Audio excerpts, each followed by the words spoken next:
Y llegamos justamente a la cuarta generación de vacunas, las vacunas por ingeniería genética. Y como yo les decía cuando empezamos con este punto, ¿por qué Merigal dijo este tipo de vacuna? Hubiese sido lindo que hoy Merigal diga, todas nuestras vacunas son de ingeniería genética. No, vamos a respetar a aquel sabio, aquel barbudo que sabía lo que decía. Los antígenos, cuando son buenas la primera generación, nos quedamos en la primera, cuando son buenas la segunda, nos quedamos en la segunda, y cuando los antígenos son buenos en todo sentido, nos quedamos en la tercera, como estamos hoy para este tipo de vacunas. ¿Por qué llegamos a la cuarta generación de vacunas? Y fueron aquellos casos, por ejemplo, de vacunas, por ejemplo, de ingeniería genética, las vacunas recombinantes, la inserción de un gen extranjero en un portador. Por ejemplo, le digo un caso típico que nos encontramos en Estados Unidos. Hay una enfermedad, la enfermedad de Lima, que es una zoonosis, es una Borrelia burgdorferi, que teníamos problemas justamente de cuadros postvacinales, problemas, pequeñas contraindicaciones postvacinales. Entonces Merigal no podía quedar en la tercera generación que tenía para este tipo de vacuna y desarrolló justamente el tipo de vacunas a subunidades. Este tipo de vacunas, ya vamos más a la inmunología molecular, tomamos la madeja del DNA, vamos a elegir aquellos genes específicos de la inmunogenicidad del germen. Ese germen, esos genes se insertan en un virión, ese virión justamente, con ese virión infectamos, por ejemplo, un cultivo de una levadura o una Escherichia coli que tiene alta replicación. Y ahí reproducimos el antígeno que nosotros queremos. Luego, en las etapas finales de purificación, se elimina todos esos detritos de la bacteria de Escherichia coli para que no tengan problemas de inocuidad y tenemos una vacuna específica de ingeniería genética para la enfermedad de Lima y ahí desaparecieron todos los problemas de contraindicación que teníamos con la tercera generación de vacunas.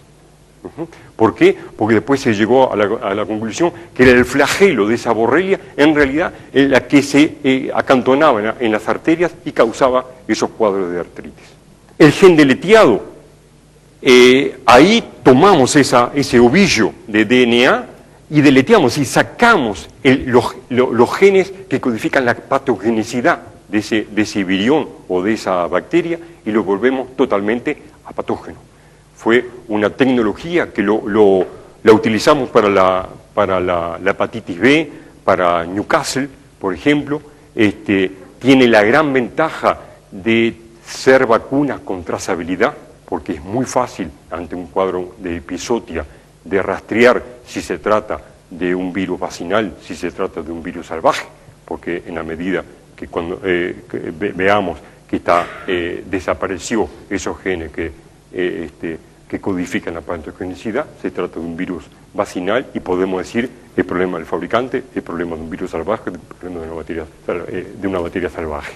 Esa es la tecnología que hoy tiene Merial, justamente para muchas vacunas, para poder tener trazabilidad en el campo y emplear vacunas justamente que le sirvan a la sanidad animal y sepan bien ante un cuadro episótico si el cuadro fue causado por un escape de virus, o por una vacuna mal inactivada, o por un virus o una bacteria salvaje.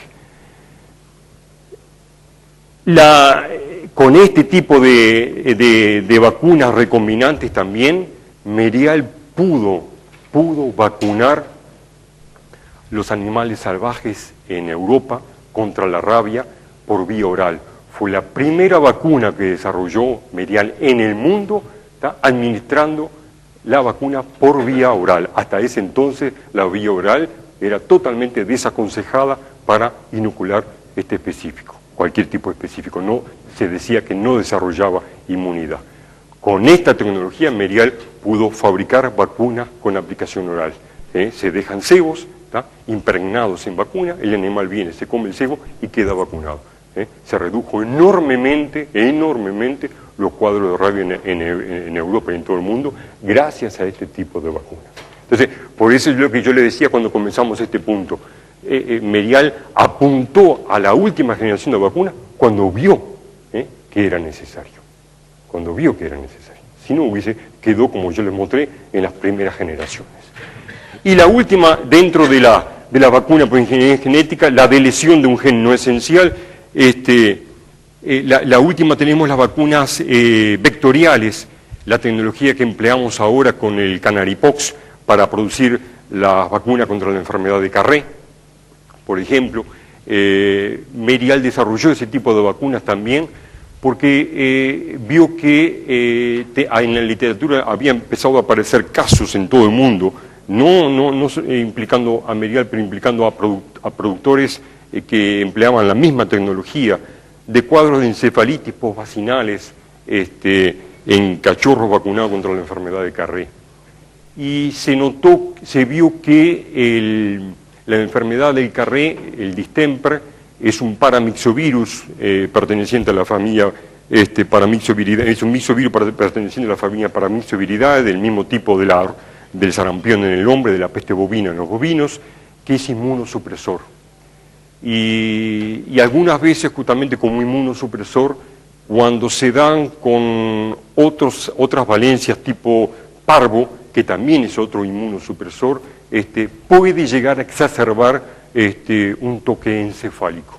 Entonces, para evitar eso es que Merial desarrolla para ese tipo de cliente preferencial ese tipo de vacuna, para realmente cubrir todo el espectro y esos casos en el mundo, evitar, ya que lo estamos escuchando, que habían empezado a aparecer en el mundo, evitar que surgiera eso, porque somos conscientes que los virus, esos dos virus son inmunosupresores.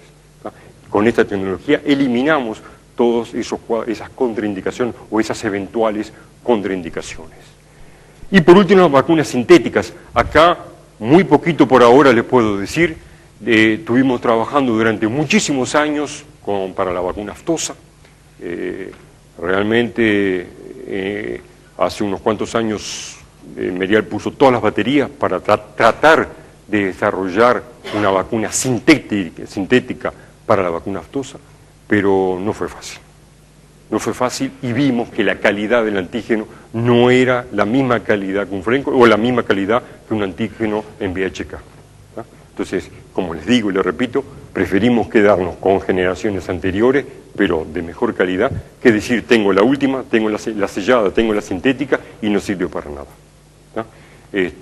Parecía muy promisorio, dijimos en un momento con los colegas de Francia, a partir de ahora se puede trabajar, se pueden producir la vacuna en cualquier mesa, no se requieren condiciones de bioseguridad, tomamos la proteína inmunizante, la BP1, y la reproducíamos como se puede hacer cualquier tipo de formulación farmacéutica sin ningún tipo prácticamente de cuidado de escape biológico, pero no. Vimos justamente, por ahora estamos viviendo que la calidad del antígeno no es la misma que de la segunda o tercera generación. Esto es un flujo típico de producción, por ejemplo, de una vacuna clostridial. Comenzamos con una cepa, así como ustedes en el campo comienzan con la semilla. Esa semilla hay que hacer volumen para poder sembrar una buena superficie. Lo mismo hacemos nosotros cuando esa semilla se inocula en el prefermentador que ustedes ven allá. De ese prefermentador pasa a los fermentadores donde se fermentan cada uno de los microbios. Hay que tener un excelente know-how para conocer todas las limitantes que tiene cada uno de ellos, los pros y contras, conocerlos al dedillo para realmente producir un excelente antígeno para que después se puedan producir vacunas polivalentes lo más eficaces. De la fermentación pasamos a inactivación, es decir, no se inactivan en los mismos fermentadores, pasan en los inactivadores, ahí reciben la acción del agente inactivante, generalmente pueden ser inactivantes de primer orden como la etilenimina o de segundo orden como formaldehído, ¿tá? Y después de ahí que terminó el proceso de inactivación, se controló que el proceso está inactivo, que el operario lo puede trabajar en forma tranquila en planta, sin contaminar ni a él ni al medio ambiente, comienza todo un proceso de purificación de ese antígeno pasa por una secuencia de centrífugas, de filtros, de ultrafiltros, ¿tá? Hasta que se logra justamente por cromatografía, como yo le decía, llegar a tener tantos microgramos de toxoides. Esos toxoides se guardan, ¿tá? Titulados y controlados. El método que empleamos en todas las plantas de cereal en el mundo, en las 15 plantas, es el método ATO, el Assembly to Order, que le dicen los americanos, es decir, el ensamblado contra pedido. Tenemos estoqueados los diferentes tipos de antígenos, cuantificados en microgramos, y en el momento que viene la orden del cliente, se formula la vacuna, se controla y se expide, ¿tá? Pero esos antígenos ya fueron controlados en forma independiente cada uno de ellos. Luego pasa por un proceso justamente de absorción y de mezcla y de envasado. Ese es un ciclo normal de la fabricación justamente de una vacuna, ¿tá? Es decir, como ustedes hacen en el campo, comienza con la semilla, toman un gran volumen de esa semilla para poder sembrar una gran extensión, hacen la cosecha, ¿tá? Lo único que nosotros como fabricantes de ese específico, ¿tá? Terminamos justamente purificando para que eso pueda después unirse en una polivalencia y no causar ningún tipo de afección al animal o al hombre. ¿Tá? Lo importante es que el específico no solamente protege, sino que sea inocuo para aquellos animales o hombres que van a ser aplicados.